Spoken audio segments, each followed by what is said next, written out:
Muy buenas tardes. Vamos a proceder hoy a dar el tema número 12 relacionado a la vía ejecutiva. Traíste el Código de Procedimiento Civil. Muy bien.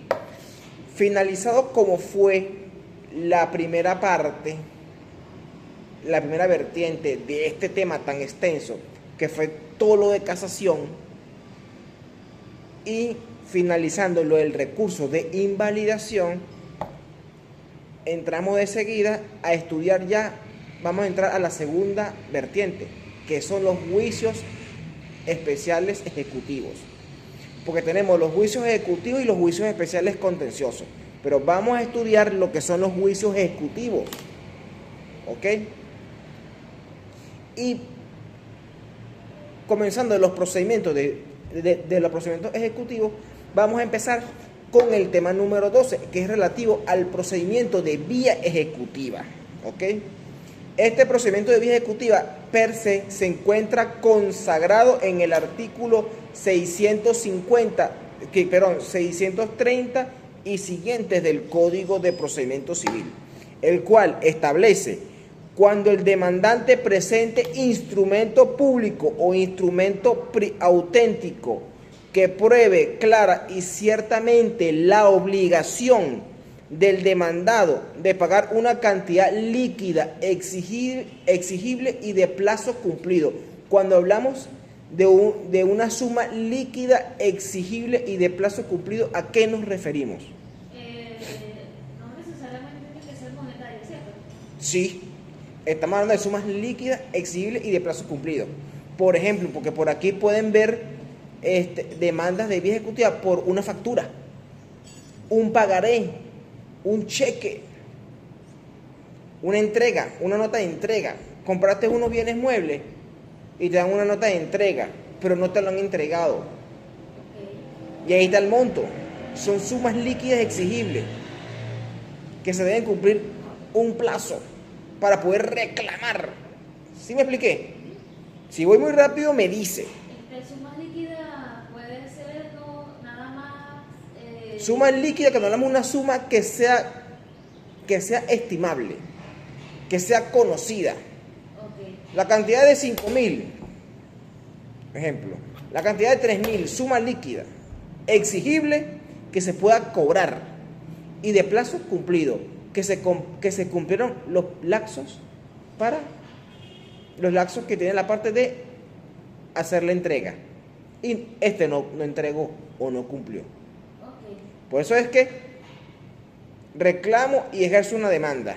Y puede exigirse, como usted comenta, que por una factura, por un bien inmueble, también puede aplicarse cuando tiene como un vehículo, vamos por el estilo. Por supuesto, cuando son ventas con reserva de dominio, cuando se compra un vehículo a plazo, a cuotas. Allí aplicaría lo de exigible, lo de las cuotas. Suma líquida, exigible y de plazo cumplido. Okay. No me pagó. ¿Sí me expliqué? Sí. Ajá, entonces, o cuando acompañe instrumento privado reconocido por el deudor, ojo, el juez examinará cuidadosamente el instrumento, si fuera de los indicados, a solicitud del acreedor. Acordará inmediatamente el embargo de bienes suficientes para cubrir la obligación y las costas prudentes calculadas. En este caso en particular, aquí el juez puede decretar una medida de embargo ejecutivo para llevar esto a remate. Esto es como un mecanismo de presión para que la parte demandada por un procedimiento de vía ejecutiva cumpla rápido. Cumpla. ¿Ok? Esto es una doctrina jurisprudencial de la sala de la que era antes la Corte Suprema de Justicia, Sala Civil, ahora Tribunal Supremo de Justicia. Dice: la especialidad de la vía ejecutiva consiste en que paralelamente a la cuestión de fondo se adelantan y sustancian en cuadernos separados medidas de ejecución, embargo de bienes, publicación de carteles, justiprecios, fianzas destinadas a lograr la ejecución anticipada. Aquí estamos en presencia de una ejecución anticipada en este procedimiento en cuestión. ¿Ok? de tal modo que los vicios o errores en que se incurra en alguno de los dos procedimientos. Este es un procedimiento que pareciera ser un procedimiento ordinario, pero en sí no es un procedimiento ordinario. Es un procedimiento ejecutivo, porque aquí se está condenando a un embargo ejecutivo, aquí se está condenando a que pague o acredite el pago apercibido de ejecución. Si tú no pagas, no acreditas el pago, te estoy apercibiendo. ¿Sí me expliqué? Ajá, de tal modo que los vicios o errores en que se incurra en alguno de los dos procedimientos que marchan desligados o afecten al otro se corrigen separadamente como si se tratara de litigios distintos. Las incidencias surgidas en el expediente sobre la cuestión de fondo, pruebas, tercerías, apelaciones, recursos, de hecho, etcétera, nada tiene que ver con las actuaciones habidas en el cuaderno separado de ejecución y viceversa. Por consiguiente, si en el procedimiento de vía ejecutiva haya oposición, se siguen dos tramitaciones, paralelas, la del juicio ordinario y la de la ejecución, por lo que mal podría el juez pronunciarse sobre una oposición formulada en un procedimiento sustanciado de manera separada al del principal. Esto es más que todo, esto es como que una introducción a lo que vamos a estudiar ahorita a profundidad de lo que es la vía ejecutiva. ¿Alguna duda? ¿Me expliqué bien? Vamos a comenzar con el siguiente punto. Naturaleza jurídica del procedimiento de vía ejecutiva. Palabras más, palabras menos. La naturaleza jurídica de la vía ejecutiva en sí es un procedimiento especial y autónomo. ¿Por qué especial? Porque se tramita por un procedimiento distinto al procedimiento ordinario. Y es autónomo porque tiene su propia particularidad legal requerida. Entonces es especial y es autónomo. ¿Ok? Esto no es un juicio declarativo. ¿A qué nos referimos que no es un juicio declarativo? Que se condene, que no sea que la sentencia no sea declarativa, sino que sea de condena. Por ejemplo, un ejemplo de sentencia declarativa: el reconocimiento, ¿verdad?, de una acción mero declarativa de concubinato. El reconocimiento de que esa partida de nacimiento es falsa. Eso es declarativo. Pero cuando hablamos de condena, nos referimos a que yo te condeno a ti al pago de $3,000 americanos. ¿Sí o no? Te condeno a ti al pago de $10,000, $20,000, por concepto de letra de cambio. ¿Ok? Y lo de la vía ejecutiva, ya que es autónomo, puede... Es autónomo y especial. Ojo, es especial y autónomo. ¿Ok? Puede, por ejemplo, ¿qué recursos podría agarrar la vía ejecutiva en el dado caso? No, esto es un procedimiento autónomo. Un juicio autónomo, consagrado en el Código de Procedimiento Civil. Aquí no estamos hablando de recursos, esto es una demanda, esto es una acción. De que en el caso de que no se consagre en el Código de Procedimiento, se podría consagrar en otro, por ejemplo, en el civil. No, el Código Civil, no te me vayas a enredar. Quiero que recuerdes esto: el Código Civil es la parte sustantiva. Y aquí estamos estudiando Derecho Procesal Civil, que es la parte adjetiva, los procedimientos. Ya estudiamos lo que es el procedimiento ordinario, que lo viste en semestres anteriores, ¿cierto? Ahora estamos estudiando son los procedimientos especiales consagrados en el Código de Procedimiento Civil. Y aquí estamos estudiando es la vía ejecutiva. Porque no todo se puede demandar dentro del marco del procedimiento ordinario, sino se debe demandar, sino que hay tipos de juicios o de hechos que no encuadran en el procedimiento ordinario, pero pueden encuadrar en otros procedimientos. Y estos procedimientos son procedimientos especiales, bien sea contenciosos o ejecutivos.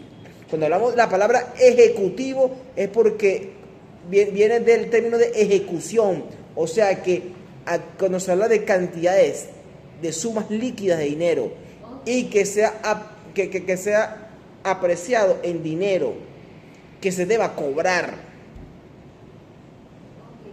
¿Ok? Tú en un juicio de reconocimiento de comunidad concubinaria, si tú demandas la comunidad concubinaria, ¿tú vas a cobrar plata allí? No. Usa la lógica, no, ¿verdad? O sea, porque es incompatible. ¿Sí me expliqué? Sí, sí. Ok. O sea, entonces es autónomo y especial. Y no es un juicio declarativo. Ojo. Aquí, ¿cuál es la finalidad en sí de la vía ejecutiva? La ejecución forzosa de obligaciones líquidas y exigibles. Obligaciones de cobro de cantidades líquidas y exigibles, las cuales se encuentran respaldadas en un título ejecutivo. ¿Qué puede ser un título ejecutivo? Te voy a dar un ejemplo. Un título ejecutivo puede ser, ¿tú vives en apartamento? No, en casa. ¿En casa? Ah, no. No, que sea Una cuota de condominio es un título ejecutivo. ¿Por qué? Porque se está hablando de una cantidad que debe un copropietario de una cuota de condominio, ¿sí o no? Sí. Y que debe ser pagado, ¿sí o no? Sí. Ahí hay una suma líquida, exigible y de plazo cumplido. Y eso sería mensual, ¿cierto? Por supuesto, no lo veas como un alquiler, porque hay muchos estudiantes que ven, ay, es como un alquiler, profe. No, no es como un alquiler. Esto es una cuota de condominio que se debe pagar por los servicios y por el cuidado y, como decir, la manutención. No es manutención, es como el cuidado y que el edificio se mantenga en óptimas condiciones.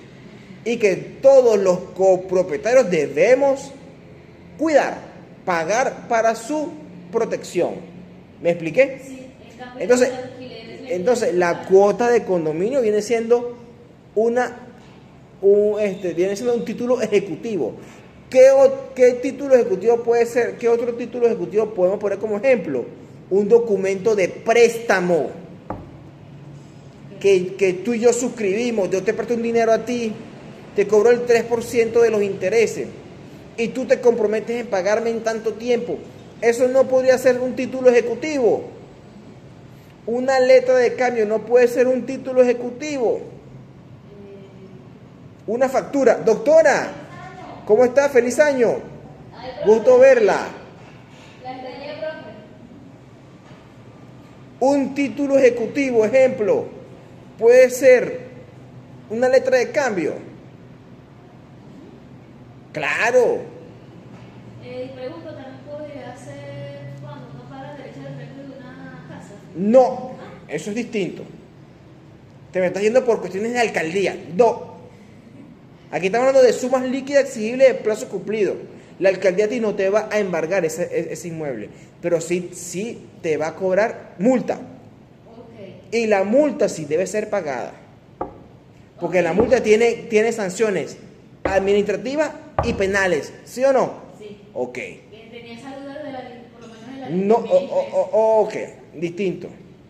Cuando hablamos de títulos ejecutivos, es cuando se indican sumas líquidas y exigibles. Ok. ¿Ok? ¿Vamos bien? ¿Me expliqué bien? Sí, sí. ¿Vamos bien? Por eso. Ok, vamos bien. ¿Cómo te han parecido las clases? No, me gusta mucho, bro, en serio. Ok, bueno. Si no, renuncio. No, no. Ajá. Entonces, bueno. Entonces, ¿qué permite? El embargo de los bienes. Pero ejecutivamente, que puede hacerse remates. Más adelante, cuando le comenzamos a estudiar los artículos, vas viendo.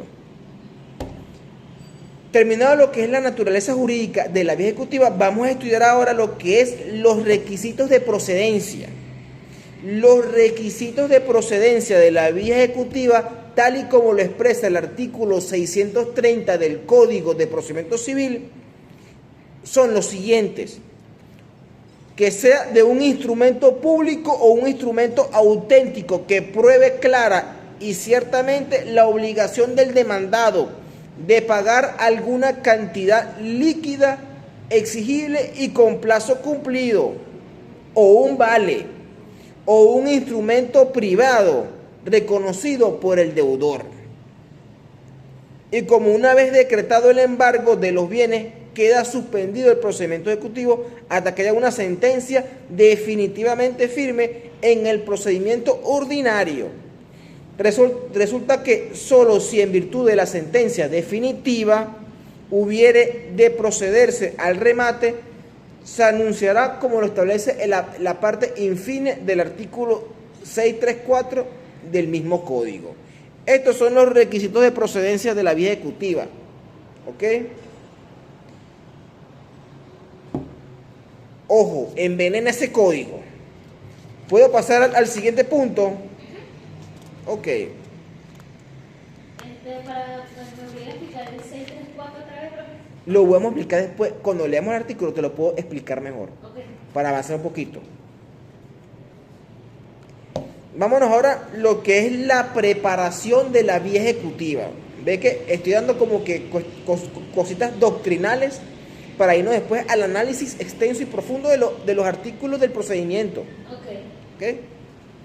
Vámonos a la preparación de la vía ejecutiva. A los fines de preparar la vía ejecutiva, el Código de Procedimiento Civil establece cómo puede el acreedor demandante preparar la vía ejecutiva mediante el pedido de reconocimiento de la firma del deudor extendida en instrumento privado.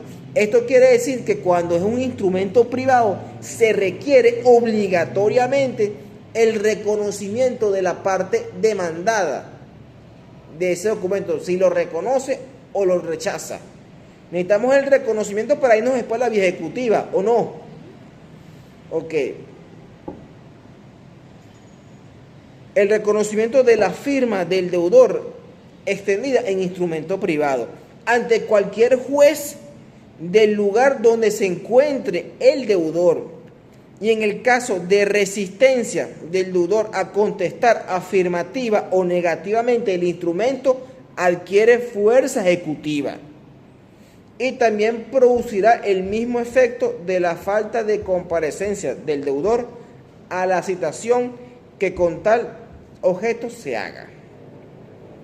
Pero si el objeto no fuere reconocido por el deudor, el acreedor podrá usar de su derecho en juicio, y si fuere tachado de falso, se seguirá el juicio correspondiente si el tribunal fuere competente, y de no serlo, se pasarán a los autos al que lo sea, ello conforme al 631 del Código Adjetivo Civil, que lo vamos a leer dentro de un rato y los voy a explicar uno por uno. Pa.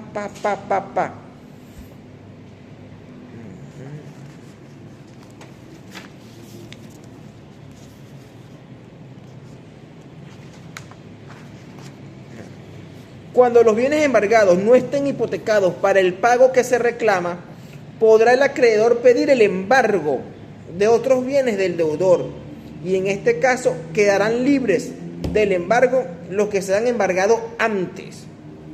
Si del justiprecio de los últimos resultare que estos son suficientes para cubrir la deuda y los gastos de la cobranza, podrá también el acreedor pedir el embargo de otros bienes, si del justiprecio de los embargados resultaren no ser bastante para el pago de todo. O sea, el acreedor va a ser un cazador, va a ser un lobo cazador de buscar para que esos bienes que tienen la parte demandada garantice lo que él está demandando en el procedimiento de la vía ejecutiva. ¿Me expliqué bien?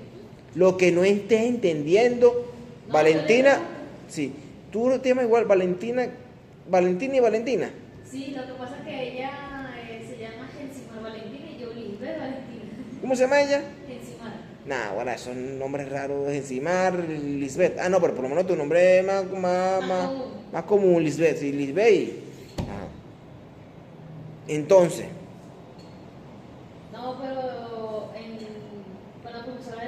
comunitario, como me conocen por Valentina, la directora me conoce por mi No, yo te nombre. digo Valentina ya. Yo te digo Entonces, Valentina. la profesora me conoce por mi primer nombre, mis compañeras justamente yo, bueno, que pero falta Valentina, y me digo, ¿quién es ella? Y estaban confundidas, entonces, ¿Has hablado con Joana?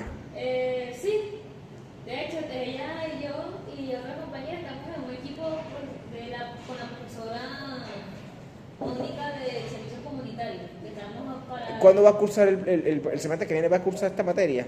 Ah, no le sabría decir, le tendría que preguntar. Sí. Bueno, continuamos entonces.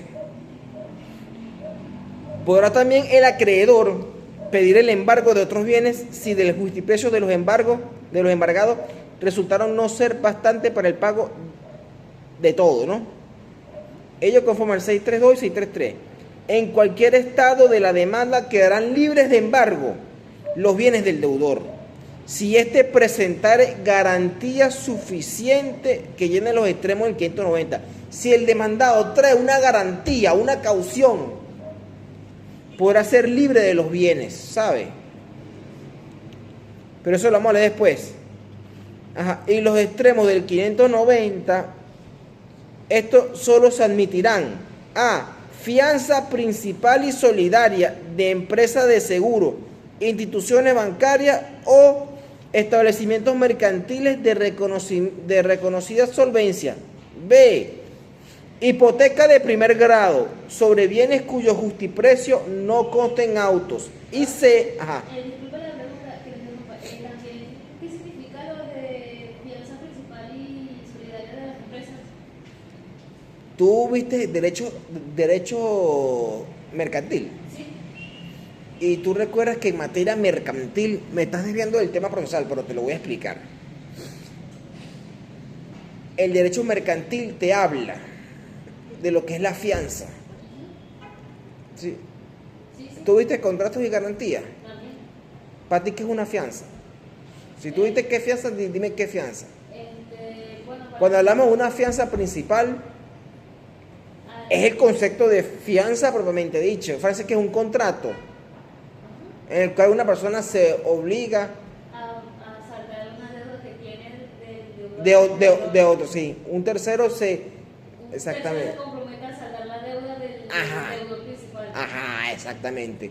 Y cuando hablamos de la palabra solidaria, Que se somete voluntariamente. voluntariamente, yo te ayudo porque tú eres mi amigo, tú eres mi amor. Como decía el profesor hoy difunto, el doctor Santiago Hernández, en su libro de derechos de garantías, en su libro de garantías, que el fiador solidario, para él, no para mí, voy a decir una palabra un poquito vulgar, porque él lo decía en clase. Sí. Él decía que el fiador solidario es el ser más estúpido que haya nacido en el planeta Tierra. Sí, porque asume básicamente la deuda de Asume toda y cada una de las deudas del deudor principal y principal pagador. Deudor principal y deudor y principal pagador. Porque cuando hablamos de fianza, no, el demandado no va a pagar, vamos a buscar al fiador. Enseguida buscamos al fiador. El demandado va a decir, epa, no me busques a mí, búscame el fiador. Okay. ¿Sí me expliqué? Sí, ahora sí nada. 20 puntos. ¿Te está gustando la clase hoy? Sí. ¿Está mejor que las demás? ¿O están iguales? No, me gustaron todas porque... Ok, entonces, fianza principal y solidaria Sí. de una empresa de seguro. Pero aquí el legislador no fue tonto. El legislador tiene que ser de una empresa, no de un particular. De todas las instituciones y bancarias. Instituciones bancarias o establecimientos mercantiles de reconocida solvencia. Que puede ser también... No sé, Seguros. seguros Sí, también. seguros, sí. Ujú. B. Hipoteca de primer grado sobre bienes cuyo justiprecio conste en autos. C. Prenda sobre bienes o valores.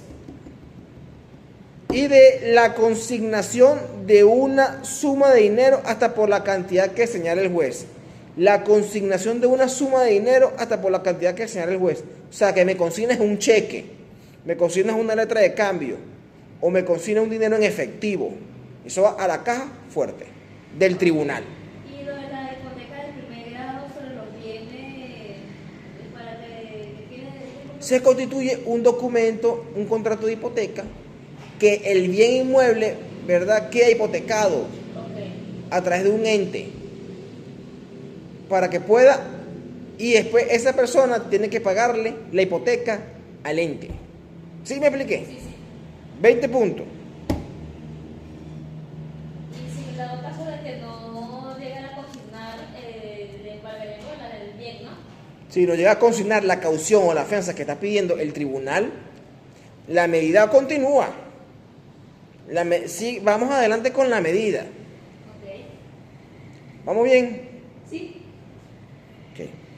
Vamos al último punto para analizar y estudiar pormenorizadamente, artículo por artículo, el procedimiento de vía ejecutiva. Claro. El embargo de la vía ejecutiva. Vámonos con el embargo.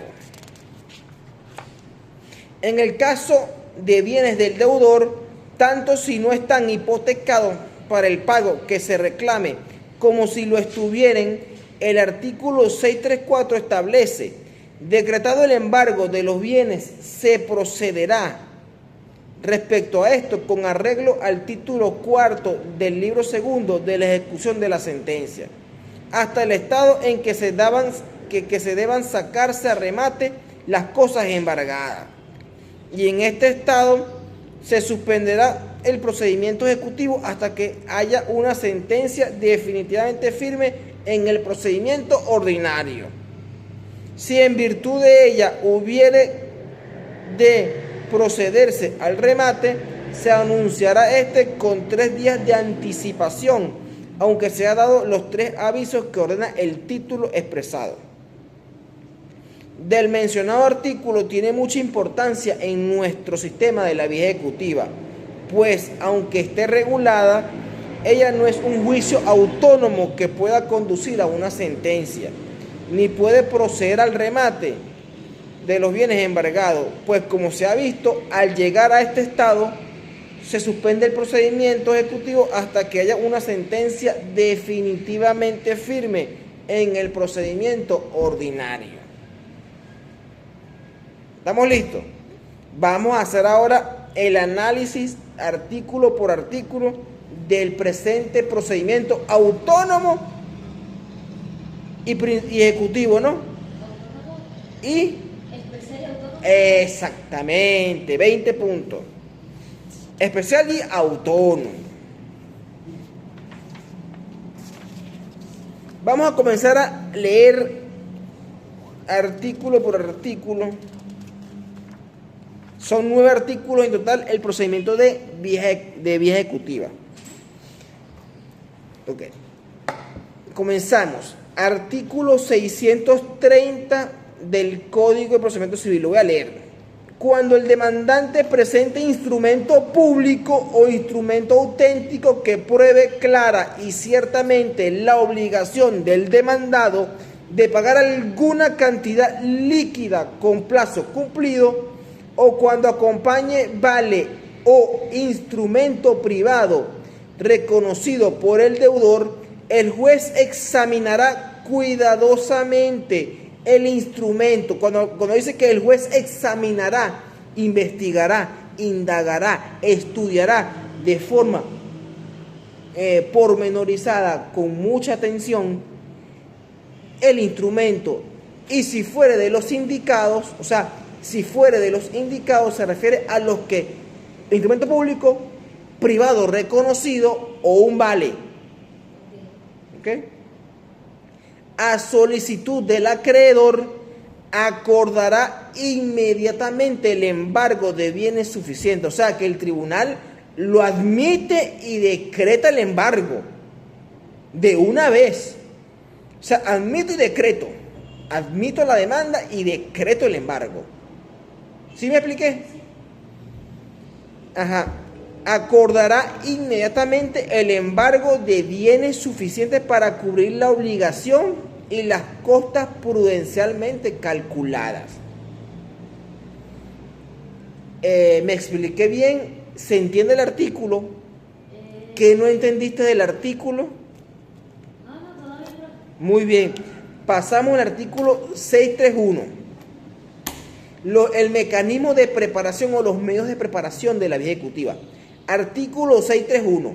Para preparar la vía ejecutiva puede pedir el acreedor ante cualquier juez del domicilio del deudor o del lugar donde se encuentre éste el reconocimiento de su firma extendida en instrumento privado, y el juez le ordenará que declare sobre la petición.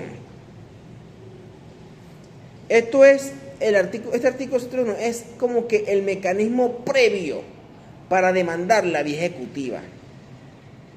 O sea, esto es para preparar, por eso dice la palabra para preparar. Es como el paso previo. ¿Ok? Continúo. La resistencia del deudor a contestar afirmativa o negativamente dará fuerza ejecutiva al instrumento.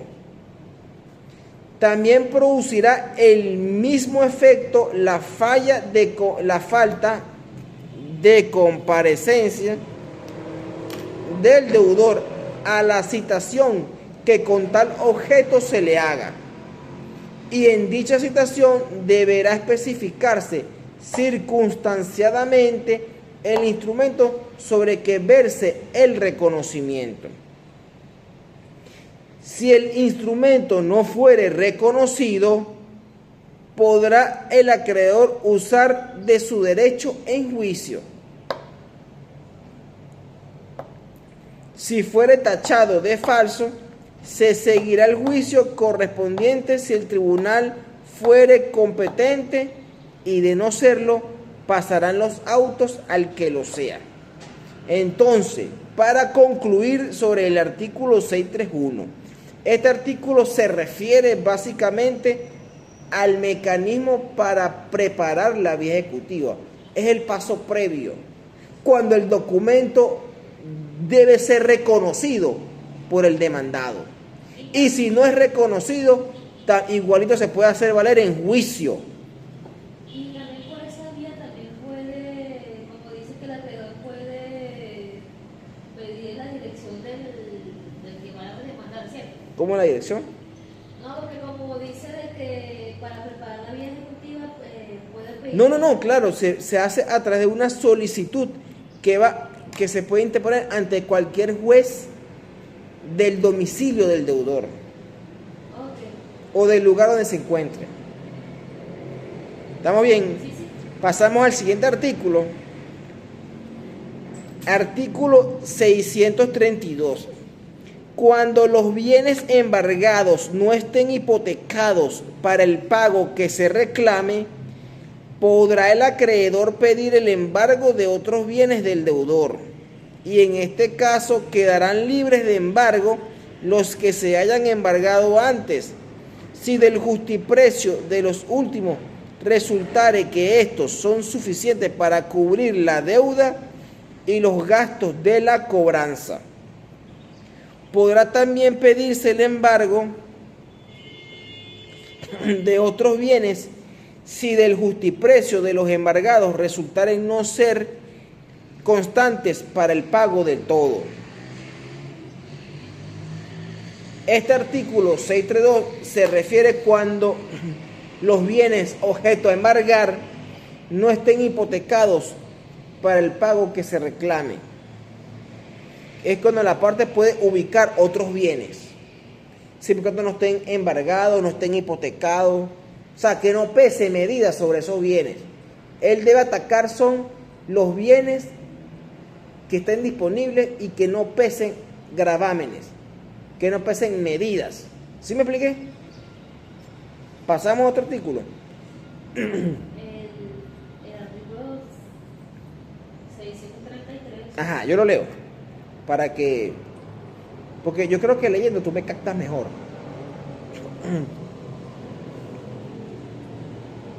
Artículo 633. En cualquier estado de la demanda quedarán libres de embargo los bienes del deudor, si éste presentare garantías suficientes que llenen los extremos del 590. ¿Qué te quiere decir este artículo? Es que el demandado tiene la posibilidad de que a sus bienes queden libres de embargo si consigna una caución, y esa caución se debe cumplir con los extremos del 590 del Código Adjetivo Civil. ¿Sí me expliqué bien? Como una caución, bueno, una fianza, una hipoteca de primer grado, pedir al tribunal qué es lo que yo debo llevar para que, qué caución, una ejecución de hipoteca o de prenda, qué quiere que yo lleve para que... Y también aplicaría lo del fiador. La fianza, te lo nombré, fianza principal y solidaria, como es el 590. Sí. Entonces, ¿estamos claros con este artículo? Sí. Pasamos al siguiente, porque está cortico y sencillo y está clarito, lacónico. Artículo 634. Decretado el embargo de los bienes, se procederá respecto de estos con arreglo a lo dispuesto en el título 4, libro segundo, hasta el estado en que se deban sacarse a remate las cosas embargadas. O sea, que estas medidas de embargo se deben respetar y garantizar el procedimiento que tienen en particular en cuanto a las medidas, ¿ok? Sí. Que si la oposición, que si la articulación probatoria, así me expliqué, la apelación. A eso es que se refiere, ¿ok? Hasta tanto deban sacarse a remate las cosas embargadas, y en este estado se suspenderá el procedimiento ejecutivo hasta que haya una sentencia definitivamente firme del procedimiento ordinario. Si en virtud de ella hubiere de procederse al remate, se anunciará con 3 días de antelación o anticipación, aunque se hayan dado los 3 avisos que ordena el título expresado.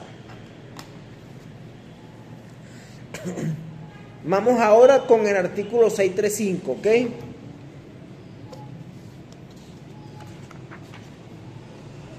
Cuando los bienes embargados estuvieran hipotecados para el pago del crédito demandado, el acreedor tendrá derecho a que el remate se lleve a cabo y se haga efectivo con su precio el pago de su acreencia, sin esperar la sentencia definitiva que se libre en el juicio, con tal de que la caución o garantía de las previstas en el artículo 590 de este código, para responder de lo que en definitiva se declare en favor del deudor respecto del crédito de que el acreedor se haya hecho pago.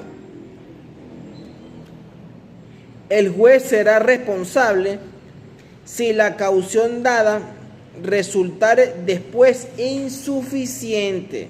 O sea que el juez tiene aquí una responsabilidad de si él otorga una caución y la caución es insuficiente, él es responsable. ¿Entendiste el artículo?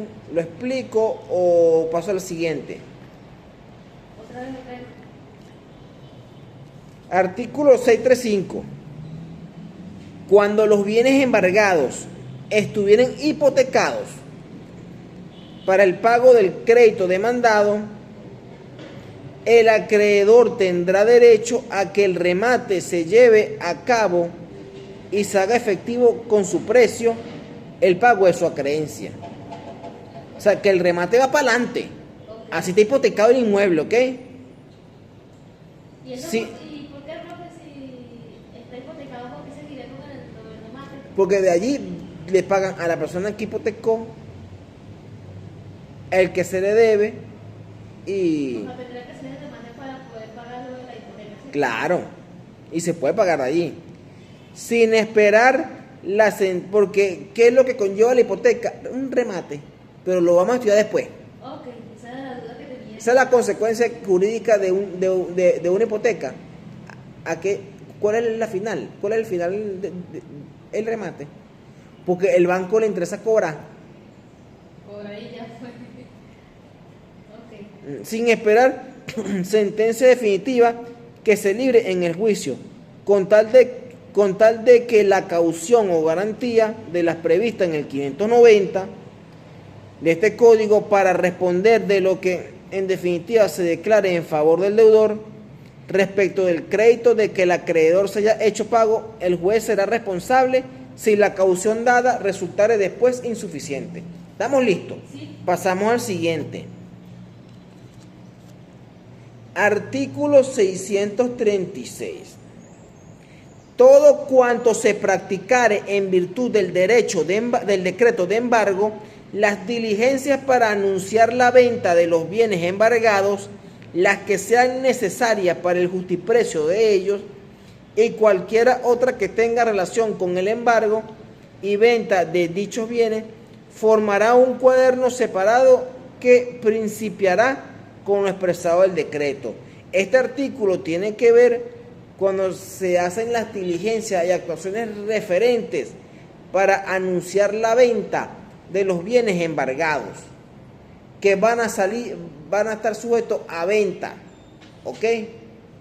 ¿Para qué van a estar sujetos a venta?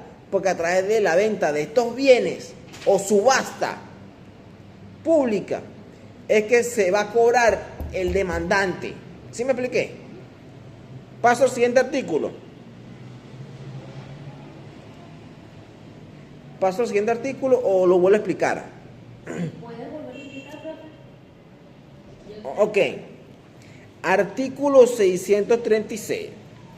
Todo cuanto se practicare en virtud del decreto de embargo, las diligencias para anunciar la venta de los bienes embargados, las que sean necesarias para el justiprecio de ellos y cualquiera otra que tenga relación con el embargo y venta de dichos bienes, formarán un cuaderno separado que principiará con el expresado decreto.